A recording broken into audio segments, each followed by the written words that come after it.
So Abby is the person, our assigned instructional designer for engineering management and systems engineering. And I know some of you have already worked with Abby. And Stephanie heads up learning technologies. So anyway, they want to give a presentation. Thank you. Great. Well, thank you. Thanks for having us. My name is Stephanie Sutcliffe. I'm the director for the Learning Technologies Group. We are a part of Drexel University Online. Oh, yeah. Is somebody talking? Yeah. And we are, just to give you a little heads up, we have been doing some organizational change, some transformations. We have changed a lot in the last year with some of our resources and our structuring. And within the next, probably within the next few weeks, we're actually going to be changing our name. We've been given some feedback across the university that LTG works, but it resembles ITG. We're getting all these acronyms messed up. And so as a team, we thought, well, we should really stick to what we know and what makes sense and what we do. So we're changing our name to Instructional Design and Multimedia Services. So that is what we're going to be referencing down the road. But for today, we're LTG within Duo. Our primary roles within our team is instructional design, video production, multimedia services. Some of you, we've worked together in the past. This is nothing new. Some things may be new. But what we do isn't really new to what we have been doing and the support that we're providing to your department. So next slide, please. So who we are, so this is just a recap. We are an interdisciplinary team of instructional design professionals, video and multimedia production services. Our instructional designers actually have backgrounds and degrees in instructional design. We're not one of those accidental instructional designers who just kind of fell into that role. We really know what we're doing, and that's really what our passion is, and our love of our job is to make courses better and to really make them instructionally sound. So we try to provide as much support as we can based on our knowledge and our experiences. Okay, next slide. So one of the things that has changed over the last 3 years, if you recall, years ago we used to do day-to-day support. So we were kind of like the first line of support, and we would fix links in your course, look at a problem, make sure that discussion boards were graded if they weren't. So we did a lot of technical day-to-day support. We don't really do that anymore. That is ITG. ITG is the support function on campus that supports students and faculty, and they kind of run the whole Blackboard end of things. We are more focused on your actual course and helping you design your content to make it instructionally sound. We look at learning objectives related to the assignments within the week, and then related to the assessments. So we make sure that there's alignment and it makes sense from the student perspective. But looking at what our focus is, when Dr. Aldridge came to Drexel, she realized that, you guys are being underutilized. You're not being utilized for your actual roles and what your degrees are and what you should be doing here. So we kind of reorganized in that way, and she made our primary charge to focus on new course developments and course refreshes, or sometimes we call them a redesign. So courses that need updating after so many years, because the content's changed or the textbooks changed. So those are the two types of courses that are primary charges for us. And those, of course, are fully online and also hybrid.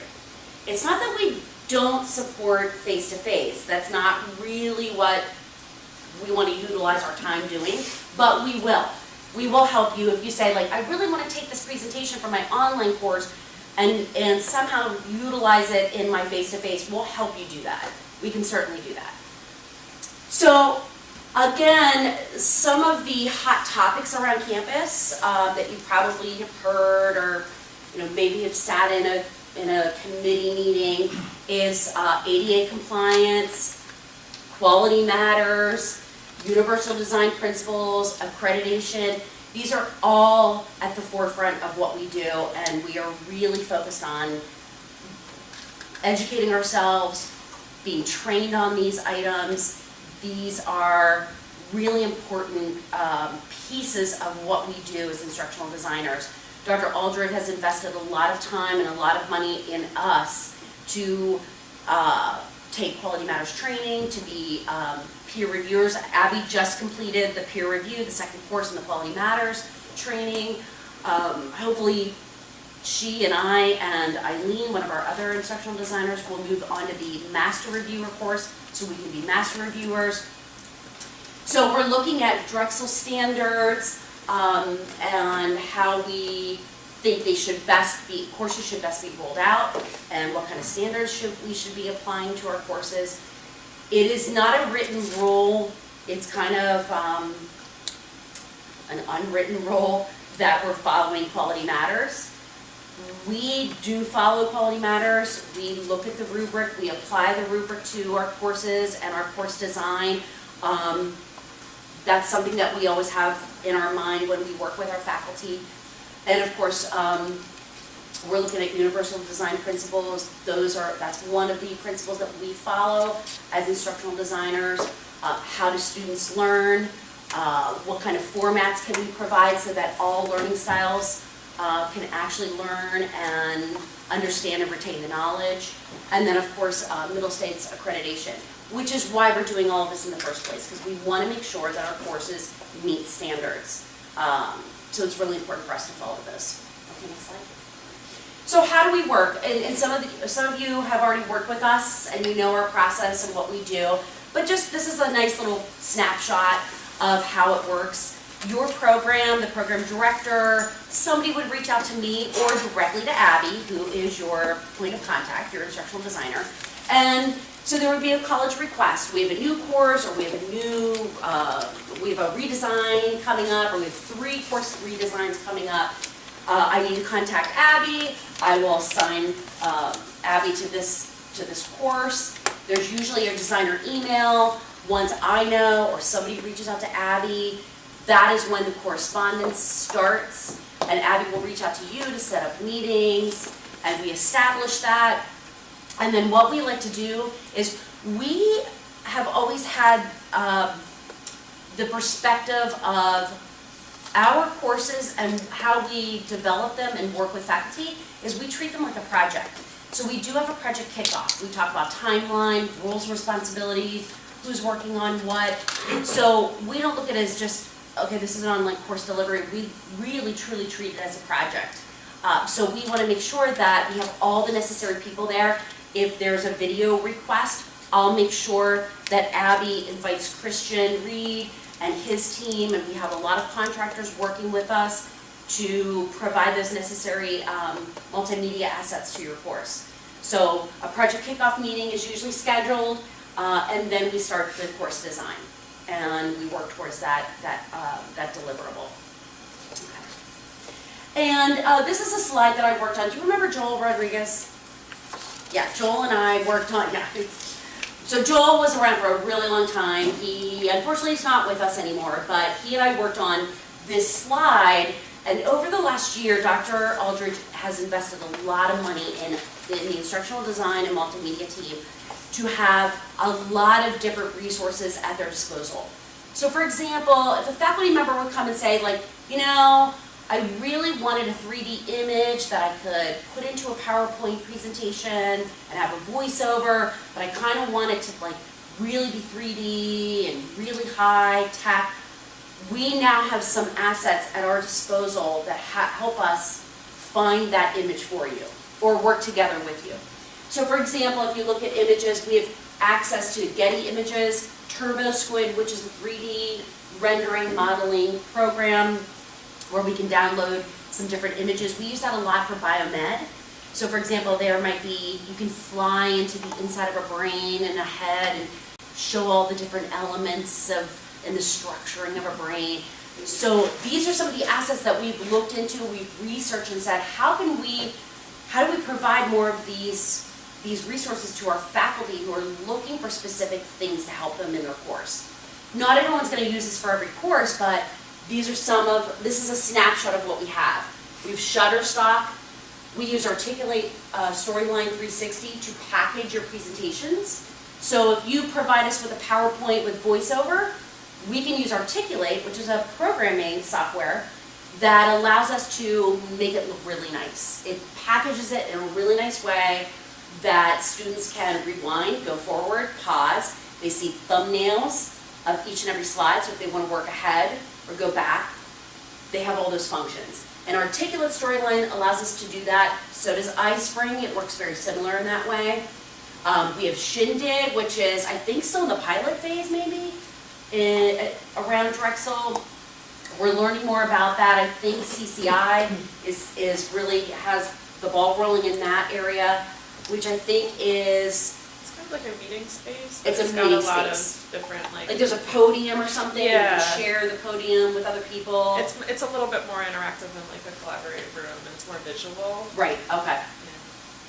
Yeah. And then of course Adobe Creative Cloud, 3Play Media, which is our third-party software company that we will provide videos or transcripts. They do closed captioning for us. They're very quick.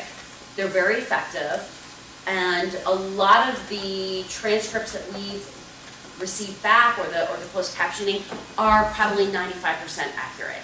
So depending on like terms, acronyms, things like that, they may not be perfect, but they're the closest thing that we can get. We don't have the resources to do all of that work. If we took every video, every presentation, every audio file, and tried to transcribe that, that's all we would be doing the whole time.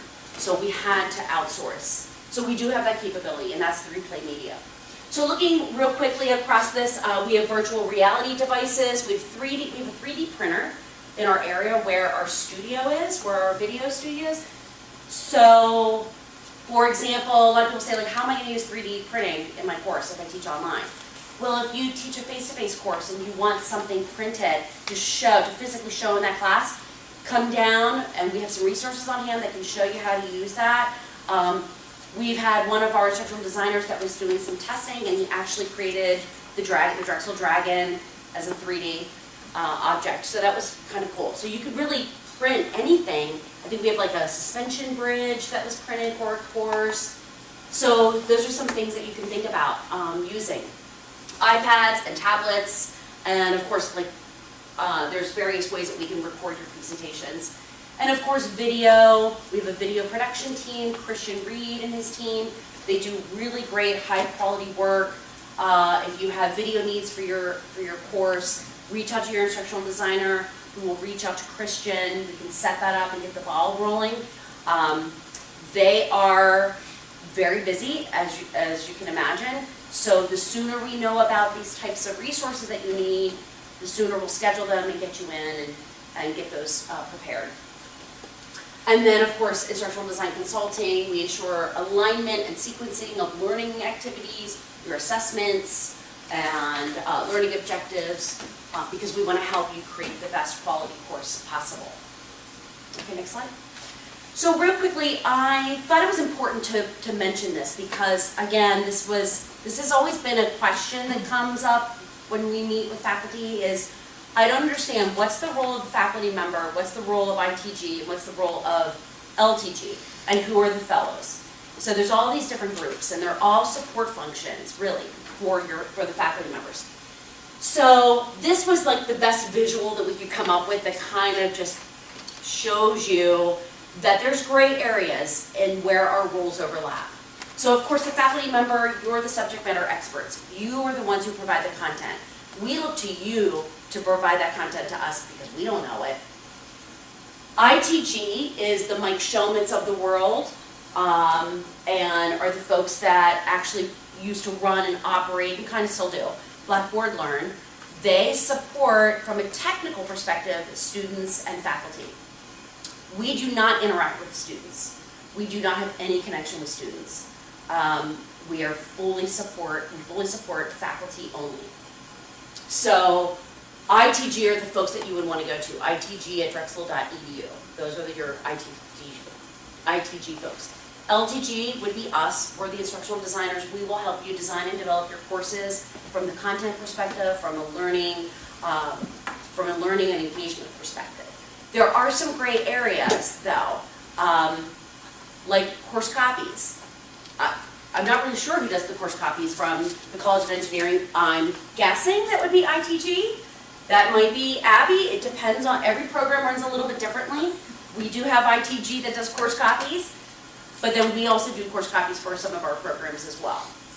We're trying to do less of that administrative work and really focus on new course design, new course developments, and refreshes. But there's always a gray area of some of these nuances when it comes to course development, and we just wanted to make that very clear. Drexel Library is a really good resource, and I feel like it doesn't get enough notice and mentioning from us to faculty. I think it's underutilized. They have a lot of good resources. And there is Especially for online courses. Especially I mean, there's for videos, online. there's all sorts Right. of cool stuff. They have a ton of stuff. And if you're looking for a video, or there's a resource, or I know there's a really good article, but I'm not really sure about copyright, they will help you with that. We don't really have access to that. Library has access to that. I believe every college has a librarian contact. Utilize them, reach out to them to say, like, I need your help, I'm looking for A, B, and C. They will work on it, they will get that for you. Your, Abby, your instructional designer, will work with the library resources to make sure that that's properly put into your course. So I can't emphasize that enough. I do think that the library provides so much more support than anyone really knows. And then, of course, the Online Learning Council Fellows, the faculty fellows are sort of like the, I always say they're like the supreme trainers, consultants, mentors, and coaches to faculty. There is supposed to be an online, an OLC fellow for each college, a representative. I don't know if that's really the case or not, but if you go to the Inspire website, you'll see the faculty fellows that are listed, and they are master reviewers for Quality Matters. They'll help you with program alignment, they'll help you with basic training for Blackboard as well, how to teach online. So they're also another supporting function within Drexel and should be worth mentioning. Next slide, please. And then this is just a breakdown of the role distinction. It just gives you a little bit more information on how we view the roles. Again, this is not set in stone. Every project's different, every course is different. Sometimes our roles need to be shifted a little bit. But this just gives you a breakdown of what we do and what each department really does and focuses on and what their role is.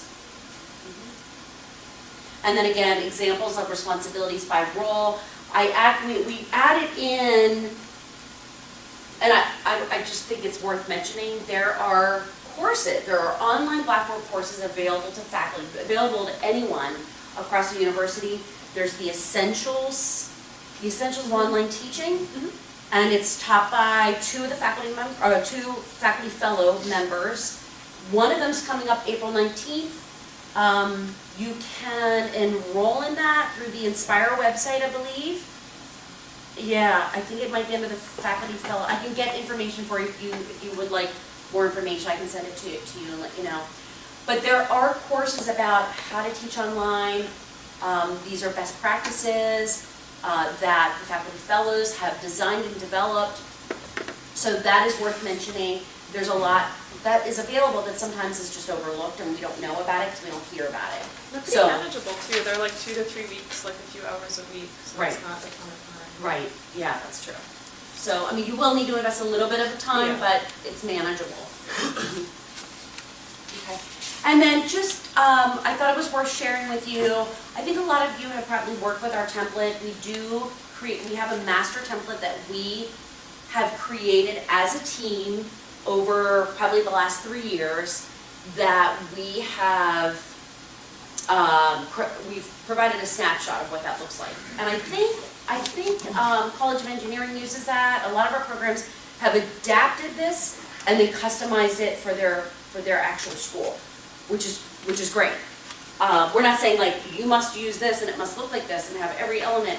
We're not saying that at all. We're just saying like, we provided a structure for you that you can follow, and within week 1, and every week would follow this same format. It provides consistency for every course.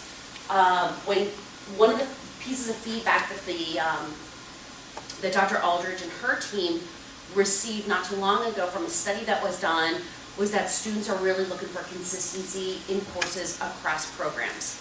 So if they take a course and they're used to that format, they're waiting to see and they want that same format in the next course that they take. Some courses and programs are not at all like that. They're very different. And I think that was a model that we followed years ago, but we're now trying to keep it as consistent as possible. I think College of Engineering does that. I don't think that's really an issue. But in week 1 of our template, we've actually outlined, here's what should typically be in a weekly or a module of a course. And it scrolls down to show you what we've done is we've included quality matters, metrics, ADA compliance, things to keep in mind. So we've given you examples and some ideas of what can be done within your weekly module. Okay. And then Dr. Aldridge asked me to come up with some way of visually representing service levels. So this is kind of new.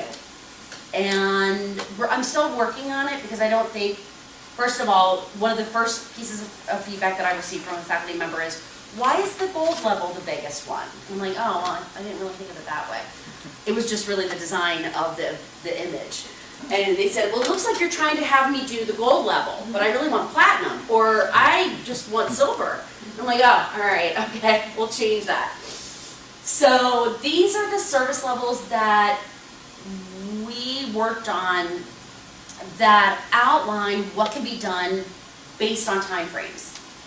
So a lot of the time, sometimes, and not just with your college, but this is across the board, we don't find out about a course until like a month before it's rolled out. Because a faculty member isn't selected till then, the course isn't approved. I mean, we find out late, really late. So we wanted a way to say, here's what we can do for you. This isn't set in stone by any means, but we wanted to provide a representation of here's what you can expect given the time frames for the different types and levels of service we can provide. So if you look at the silver level, it's 2 to 4 weeks, and we will do the minimum minimum requirements for a course. Looking at the platinum, we can do a lot more, but we have a lot more time. So it's all time-based, and the more time we have, the more we can incorporate, and the more interaction and the more engagement we have time to develop. So that's just a snapshot. And then on the last screen, we've provided some resources for you. We provided that Inspire website. The Provost website really has a lot of information on the Provost website. And also the library and research guides, ITG workshops and training. They provide a lot of Blackboard Learn training. So if there's something in particular, like I want to learn more about Blackboard Collaborate, they actually have self-paced training and some individualized training. And then of course, if you have any questions, feel free to reach out to me and I will either point you in the right direction or provide what I can to you. Are there any questions based on what was covered?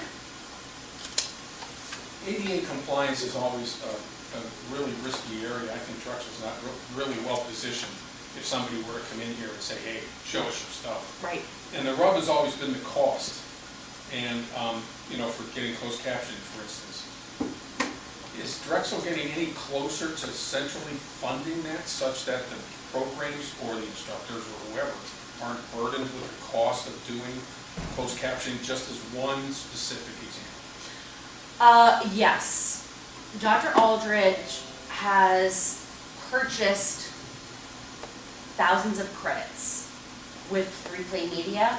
So whatever programs we currently support or will be supporting, if they have a accessibility need for transcribed, transcriptions, closed captioning, whatever, we will cover that cost.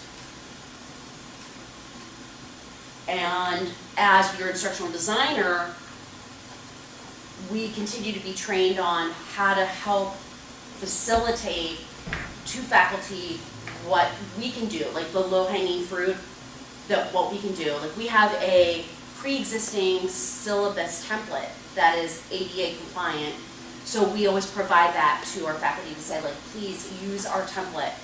And then that way, each and every term, all you have to do is update that and you know it's ADA compliant. So she's fully aware that it is really time consuming and it is a lot of money, yeah. And we really don't have the resources in-house to do that work, so we have to use 3Play Media for that. But they're really, you know what, they will turn things around in a week or two. I mean, I've provided 9 audio files, like lectures that were an hour long, and they'll just feed them like, boom, this one's done, okay, here's another one. And you will literally receive emails within a couple days, like full transcripts. You just need to go through and kind of clean them up. And then they'll do the closed captioning, And they'll- third piece. Right, Okay. right. Yeah, they send us a file that we can do it in-house, they'll send us something and we just attach it to your lectures. Yep. So then it Right. shows right up. Mhm. So they're sending SRT files, not transcripts? They give us both, I think. They give us both, Yeah. yes, yeah. Mhm. But I think you can request, They have a way, like you can get transcripts in a bunch of formats. I believe. yeah, I think you so can request have what both. kind of transcript file you want, Okay. yeah. A lot of students want those. Right, They want to read a lecture as well as listen to it. exactly, yeah. But I think 3Play Media, if you don't specify, they'll give you just a basic format. I think it might I think be, it's the SRT. yeah, the SRT, That's the- yeah. Mhm.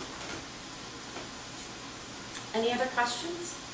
I don't know if you were gonna go into any examples after this, but I noticed on, I think it was the platinum level, Uh-huh, you talked about adaptive learning. uh-huh. Can you give some examples of what we actually, like resources that we have for some of those? Or Um, for any of the other probably types of something- more advanced? Oh, Yeah. I wonder if I can pull up the. Yeah, the template sample, or something. yeah, I think you can go online. If we get like a basic, like something more sophisticated than like articulate storyline, Right, because you can incorporate right. kind of branching activities Yeah. and things like that. Right, let me see. Let me go to our,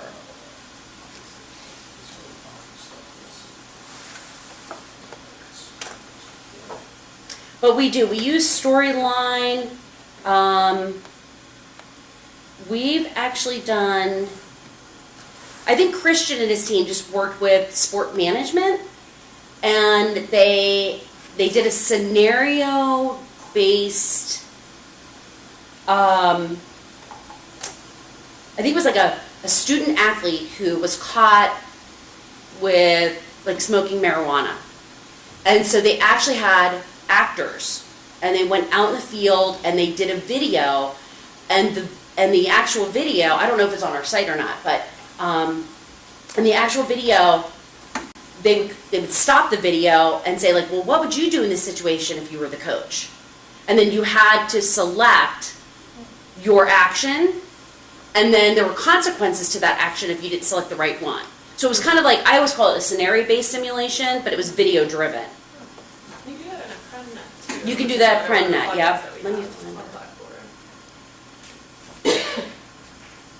But our master template, we did add a samples area of like some of our like most recent work of different things that we've done with adaptive learning, augmented learning. Let's see, hopefully these will play. I don't know if they're, I don't know if we have any adaptive learning though in here. Or maybe. But if not, we could probably send you a file, you know, or a sample. Just if- some examples of different things that we can do, I think. Yeah, I think these are interviews.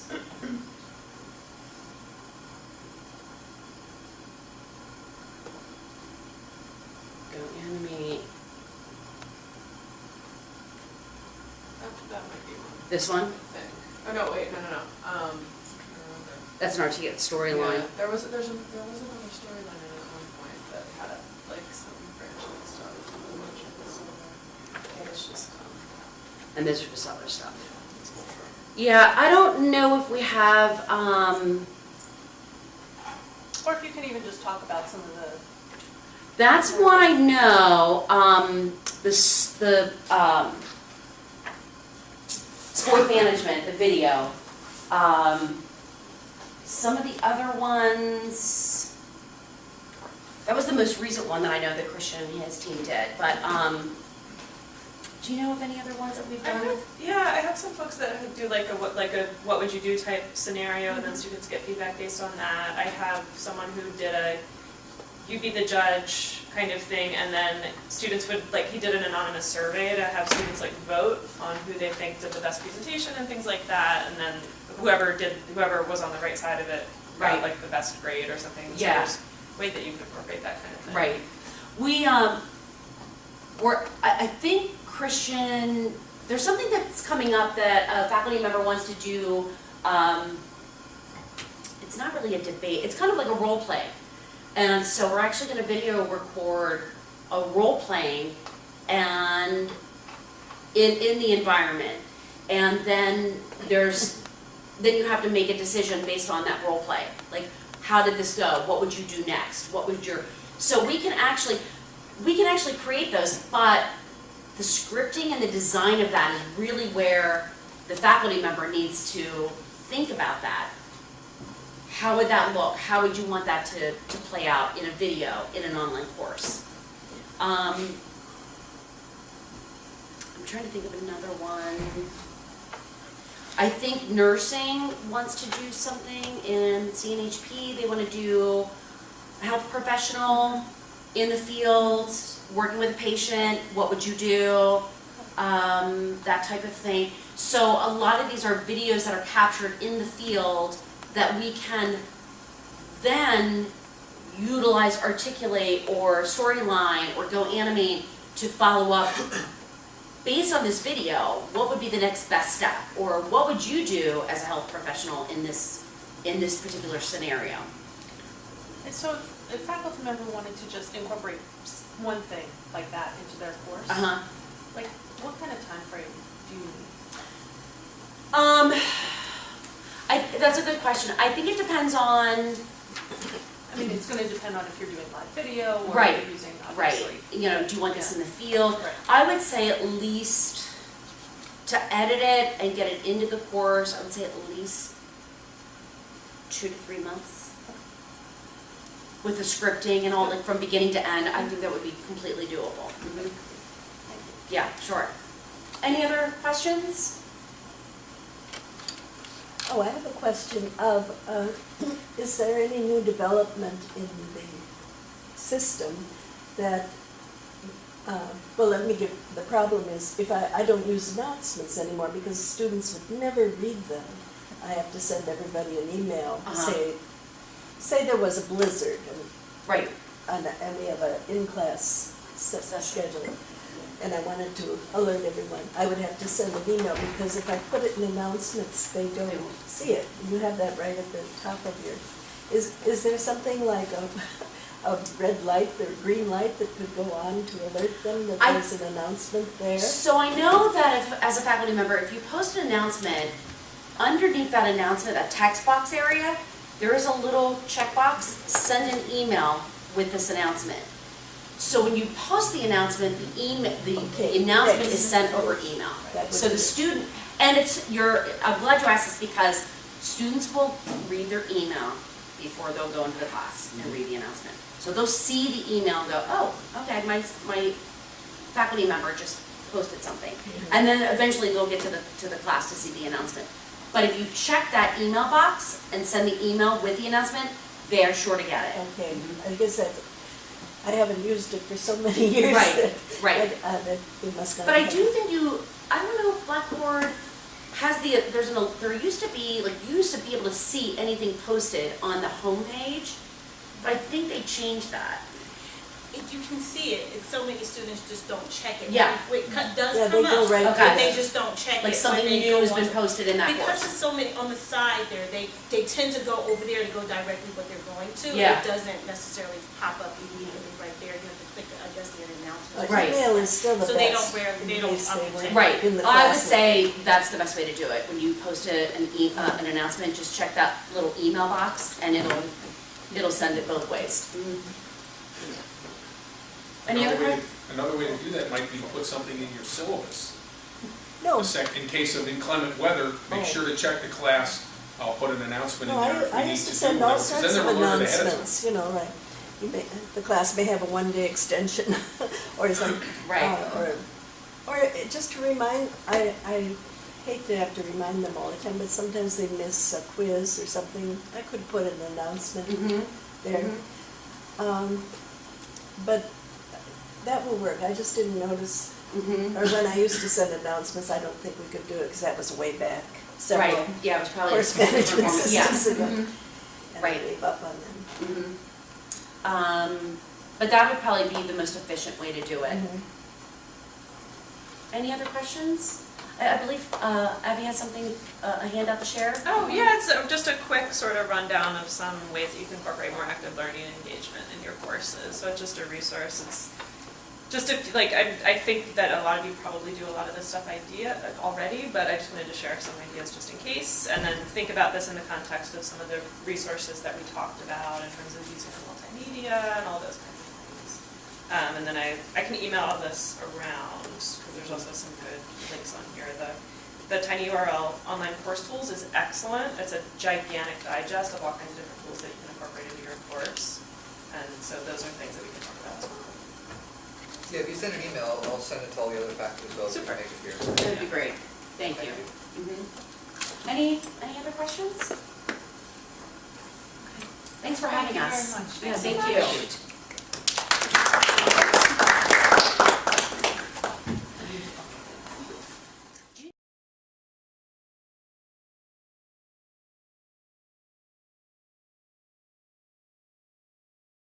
You know, we don't necessarily do face-to-face, but they will help you with face-to-face, and I know some of you are starting to teach face-to-face. And so it's interesting taking your online course and taking it and making it face-to-face. Actually, I'm kind of curious as to your experience. Yes, it was interesting, and I had only 5 students, so that was different. I could give them a lot of attention. One was an older man who, you know, maybe in his late 30s or something. He was, you know, very good. And he was very good with the other students who were all foreign. There was a Kuwaiti, 2 Asian, and an Indian also. They were all Asian. And they all did well. And what I asked them what they wanted. Did they want to listen to me lecture? Or did they want to do their work in class? And they wanted to do their homework in class, which is where you do the flipped classroom. And they said they really liked that. So I'd lecture a little, and we'd discuss some point that came up in their last assignment. And we'd discuss the discussions a little bit. After a while, they prefer to write those discussions. So I ended up just sort of half the class hovering around and giving them tips, or they would ask me lots of questions. And they did quite well, because, and then the last assignment, it was starting to, the blizzard was starting, and they wanted to get out. And they could have used help, because that one, I could see they were a little off on it, where if I were hovering about, I'd say, oh no, you know, you have to put that in another section or something. But they all did well, and they were, even the Chinese students were, one of them was pretty advanced in English, the other one was a little weaker, but they weren't that bad. And I ended up liking it a lot. At first I said, oh, spend half my Saturday in class. And then I started looking forward to it. Especially we had a break for Thanksgiving, so that helps. You know. There's a little break in the every Saturday routine. But I really ended up, I liked it a lot. And I don't know if I did it right, but they said they loved it. They were, they bond, you know, I guess. And the older man was so encouraging to, when they gave their presentations, that they were so supportive. You could just see, you know, like the eye contact and that they had been discussing things, and so it was much better than I thought it would have been. That's great. I actually think we're at an advantage having taught online, because I'm teaching online this quarter, and so you have all the resources that you have for your online students, but then you go in and you can teach as well. And so the students, like, I don't know, to me, that's just kind of what you do anyway. Even if you were teaching face-to-face, you'd build out your Blackboard classroom and you'd have all these resources for them. But apparently that's not what they get in other programs.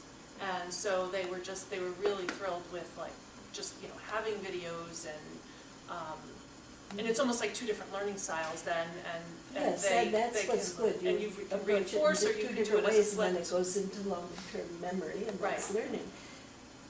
The one thing I would like would be a really suitable classroom for it, which Where were would, you? like the ones we used to have in Corman, where they could sit as a class, but there was a computer Yeah. there. And then, it was in LeBeau, and they have the computers up in front, so it isn't very easy to lecture, because everybody would have to, in order to see the faculty, would be leaning around those big computers. So I'm not sure how they use them, I guess. I don't know, they have a podium and a big screen, which we use, but I don't know how they teach in that classroom. I might figure out if they were to lecture. There wasn't a podium, so I guess they lectured. But that was in this building. But the rooms that we used to have access to in Corman were good, because I could say, all right, go into the class, and we didn't do a lot of face-to-face before, but I had 2 sessions. But for this one, I would say it would have been nice to just have a better classroom setup. Great. It was very awkward. Unfortunately, those Corman classrooms aren't available anymore. I know. Yeah. Everyone's I upset that they already went away. asked you about that. Yeah. What is So, Corman? yeah. We redeployed a lot of the technology though, and there's 2 specific classrooms in the lower level of the library Oh, that have those split with, that L14 and. yeah, I can't remember the numbers, yeah. so There's we a might be room able in to the request library those. with No one ever used the computers for the, Okay, yeah. The we should look up technology next was not time. wasted, it wasn't scrapped, it Yeah. was redeployed. In fact, I think there's 3 classrooms in this building, second floor, maybe? Really, okay. This is There was the no building I classroom taught in. space lost, there were no seats for students lost in that. You can't form it. We redeployed all the technology. So they have the flip-up computer? Is that, oh. which, you don't know which rooms those are. It's easy to find, L14A or L15B, it's something like that. Yeah, if they're in the basement of the library, those are kind of very underutilized. We could probably pretty easily reserve one of them for the Okay, next time. There should be control of L14. the controls. I think the library ones are actually outside of that. They're just, That's even better. yeah, right. And you just go to the bathroom somewhere over there and say, hey. So talking about our international students, and this is kind of, these all sort of tie together, moving forward, you know, if we are going to have an international contingency, and what we've noticed in the applications, and it's been my experience that these students come in, particularly in engineering management, and they are 22, and they come and they will get their degree, and they're 23, and they have a very difficult time finding a job. And so I'd like to expand our capstone experiences. And so this was one of the recommendations, or suggestions, I should say, that came out of our ASEM visit. And so I'd like to, actually, I have a slide. Yes. For our engineering management program, I'd like to expand our capstone so that we have the MS program that we have now, that's kind of our bread and butter with mostly domestic students that have experience. And we could maybe brand that as sort of an executive MS and maybe make some changes to the curriculum a little bit. But by and large, they're gonna be done, they could be done in 5 quarters. And then on the other hand, we have more of a traditional MS, and for those students that have limited experience, even if it's BS MS students who really don't have much experience as well, create a 6 to 12 month capstone experience. And so for the full-time students, they can actually go and work at a company, doing some project, whether it's 3 hours a week, whatever it is, get that experience and have something to put on their resume when they graduate.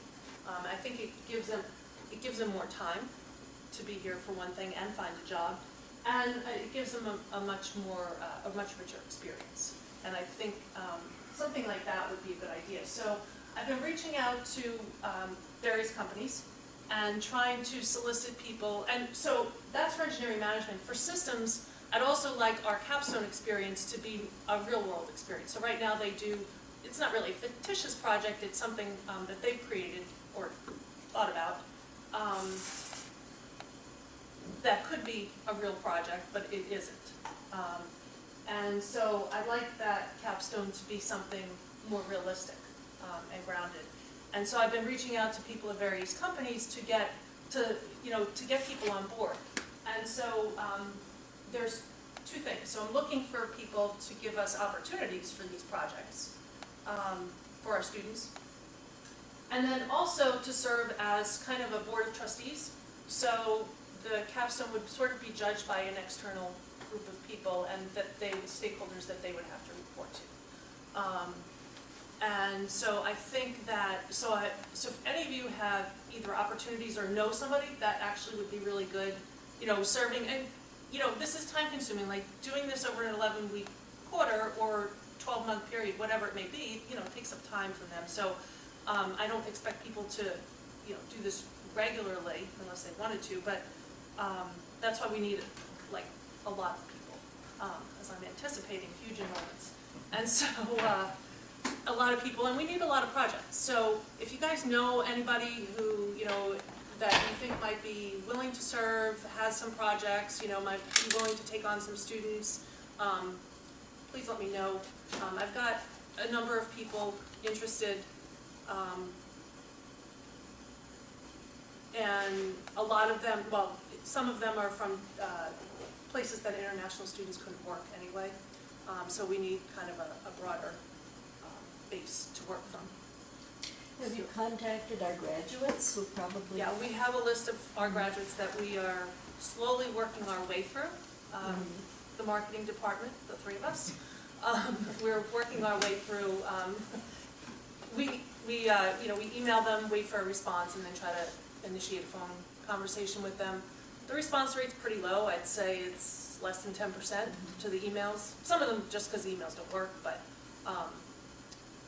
yeah, we're working our way through. We can't do something like a graduate work-study program or an internship? You mean on campus? No, that they go, and, the good thing is to get into the company. Well, yeah, ideally we get have to that. know people, and that's how you can find Agreed. a job for yourself. Agreed. And we have, the thing is, the capstone is less of a commitment on the company, which I thought would be a little bit more palatable for them. But we have a graduate co-op now. Oh, There's a great. graduate co-op program. That's great. That is the, Yeah, it's fantastic. I know, we don't have any students, but I know, I think it was electrical, if I'm not mistaken, had a very difficult time placing students, finding opportunities for students.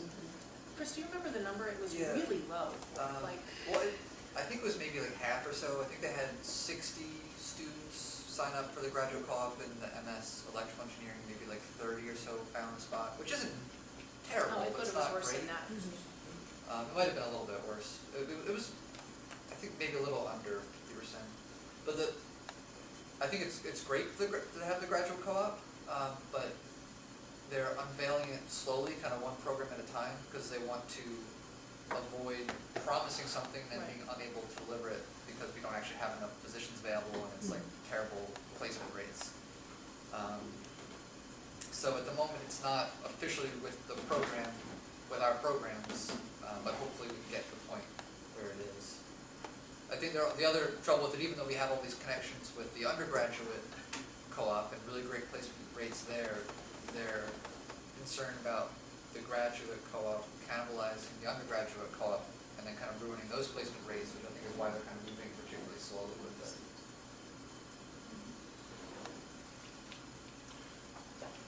On those industry projects for the capstone course, Yep.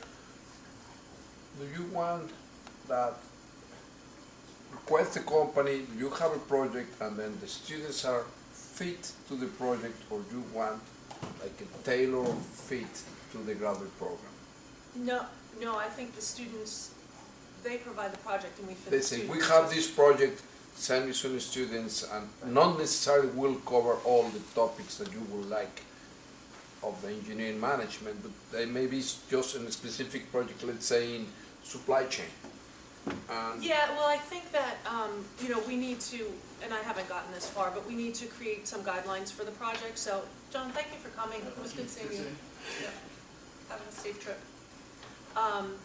The projects are gonna have to meet certain guidelines so that we actually, not that we're accredited, but that we're meeting, what we need to for the body of knowledge and for the learning objectives for the capstone.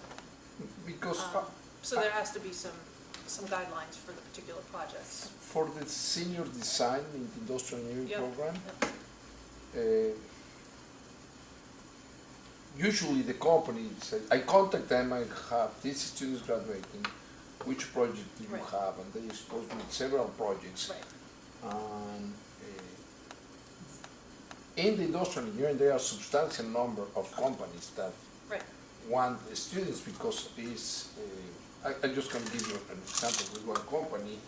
It was simulation modeling for the new distribution center for destination maternity.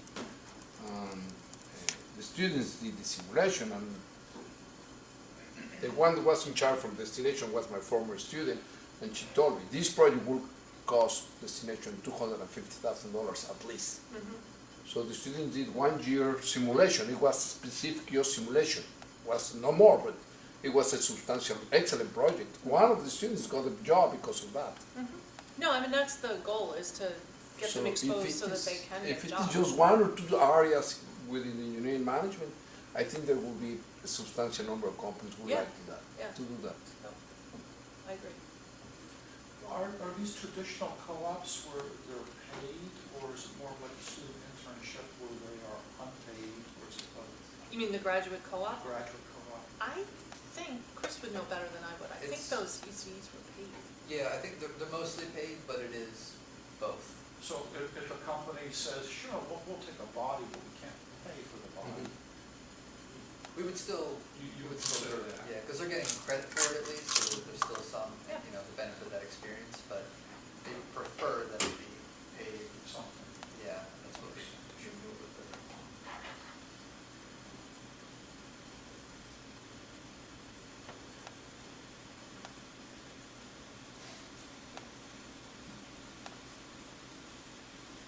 So, I think I mentioned that I was trying to put together an advisory board. So there's gonna be some changes in the department. So the department right now has 4 programs in it. Construction management is most likely moving to civil engineering, which would leave engineering management, project management, and systems as one department, which makes a lot more sense than having construction management kind of thrown into the loop. So that is not 100% final yet, but that is most likely going to happen for a fall start.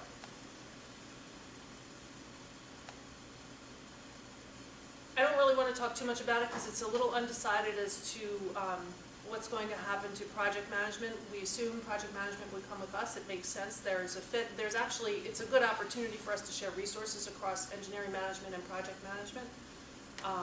Because we overlap and we both teach courses in risk, and there's a lot of opportunity for us to overlap and share our resources. But I don't know exactly what's gonna happen with that. So, that being said, we still, it's great. I mean, it's a great opportunity for us as a department. It leaves us a little bit more exposed, because construction management has, between undergrad and grad, almost 200 students. It does leave us a little bit more exposed to the college. And we're 3 small programs. So, on that note, I've been trying over the last maybe 6 months or so to put together suitable people for an advisory board. And so I've collected about 6 people so far, 5 or 6 people that I think would be good, willing to serve on our board. And so Steve Smith is one of them. I have somebody from L3, somebody from Parsons Brinkerhoff. Well, it's not Parsons Brinkerhoff anymore, they just got bought out. But it was Parsons Brinkerhoff. One alum from about 6 years ago that some of you may know, Christian Birch, he's an engineering management alum, and he actually, I want to say 2012-ish, is that right? Yeah. Is now on his second company, the first one which was bought out and sold off. And so he's developing his second company now. And then, and he's up in the incubator up at Lehigh. And the other one is a more recent alum, but works for Lockheed, is Saj, which some of you, his last name is longer than mine, I think. It was the Katsu. And so he's down in Dallas. And so he's a more recent alum. So there's more room for some other people, and I'm trying to kind of broaden our, horizons as to where these people come from. So if you guys can, if you know anybody that you think might be good, either to serve like as a capstone advisor or to be on the board, we need some kind of people that are going to be able to get the ear of the college and to help guide us, in terms of are we offering the right things to our students, how is our curriculum shaping up, and all those sorts of things. So if you have anybody in mind, please forward me their name or put me in touch with them. So on that note, May 19th, I don't know if there was a save the date sent out or not, but May 19th, it's a Saturday. It's the end or the beginning of alumni? The end of alumni. I think it's the middle of alumni weekend. I'm not sure. Oh, okay. We're having, it's kind of a big day. So from 4 to 6 that night, we're having an alumni reception, so you're all welcome to come. I forgot the other people on the advisory board. Speaking of alumni, I'm so sorry. There is an alumni from the 60s. His name is Mike Herskovitz, and he actually, you do not. Yeah. I think Maybe he there's graduated. another one named with that same name, but I just remember that. The 60s. He might be the one from the 70s. There's one from the 60s and one from the 70s. The other one's name is Len Bazar. Mike Herskovitz might be the younger one. Maybe my husband had it, he was teaching in the 60s. I always had to fill out the grade sheet or double check the grade. That's fine. One is retired from IBM. Interestingly enough, the one who graduated in the 60s from engineering management did a thesis back in the 60s on systems engineering. The potential use of systems engineering. Yeah. So I haven't been able to get a copy of it, but I was trying. And then the other one graduated in the late 70s. So they're very interested in getting involved. So they will be there, and so we're having an alumni reception from 4 to 6. We'll have the first board meeting before then, and we'll also have an abbreviated faculty meeting then as well. So probably the faculty meeting will be just before the alumni reception, and then before that we'll have our board meeting, so we'll be decided. Okay. So, and you're all welcome to come to, the whole afternoon. What So time it'll be would kind the of a long faculty day, meeting be? but the faculty meeting, let's just say like 2:30 to 3:30. And then the board meeting 1 to 3. So, long afternoon, but it should be fine.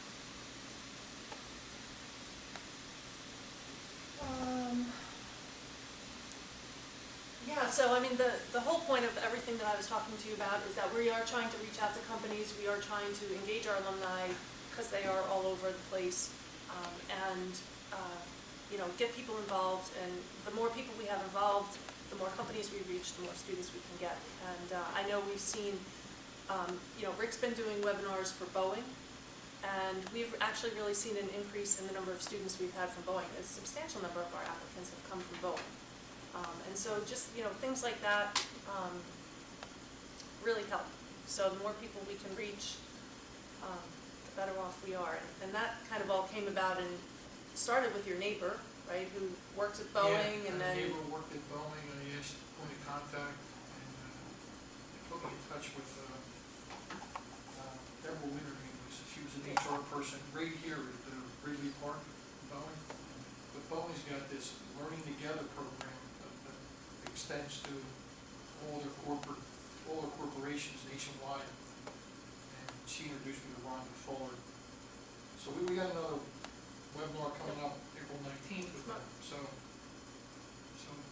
like Julie said, we're trying to do this with lots of different companies. And just talk to them all about maybe getting down to the FAA, going down there. And plus Julie and I, we were over in Lockheed Martin Valley Forge.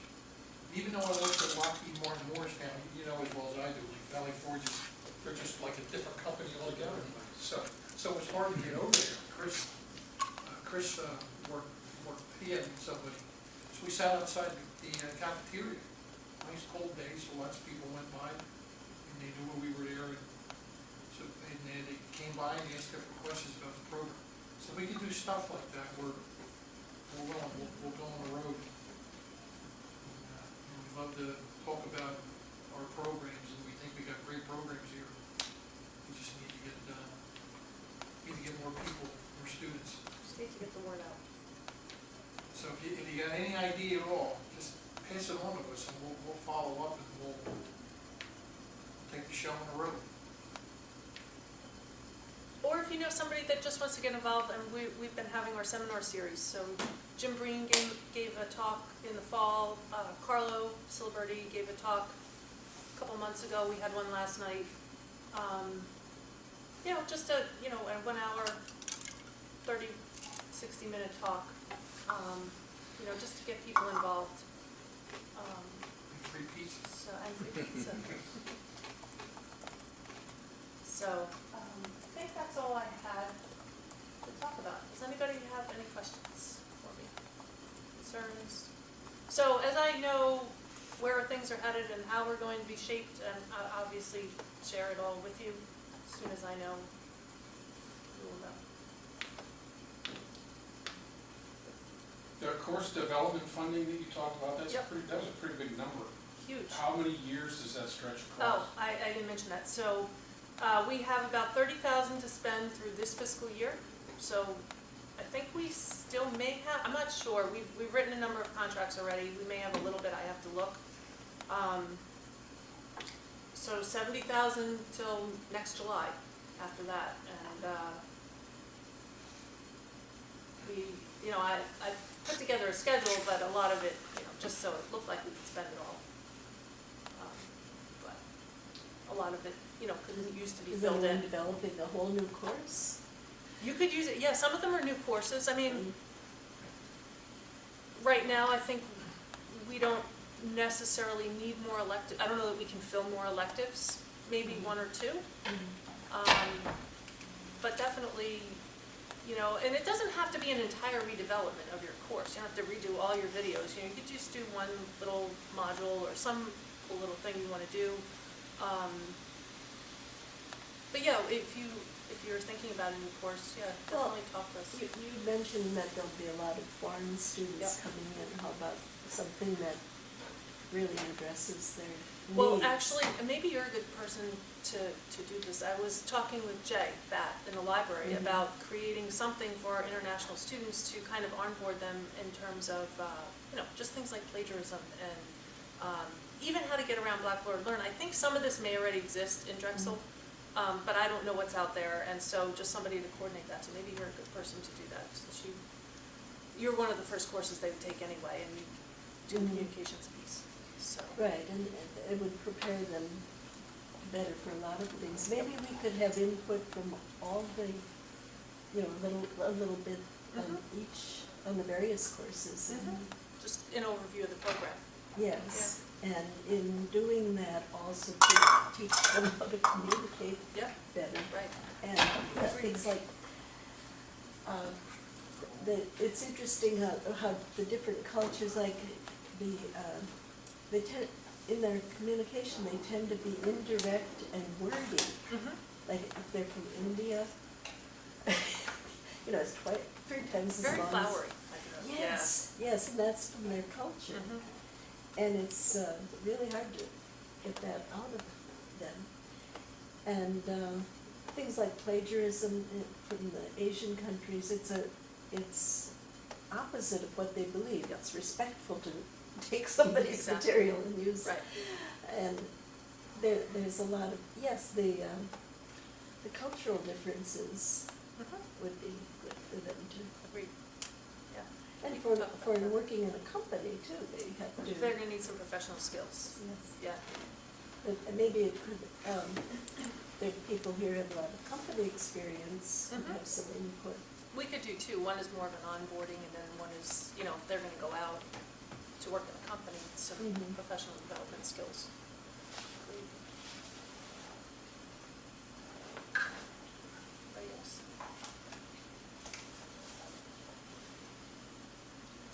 Well, the best part is lunch is not at Landmark.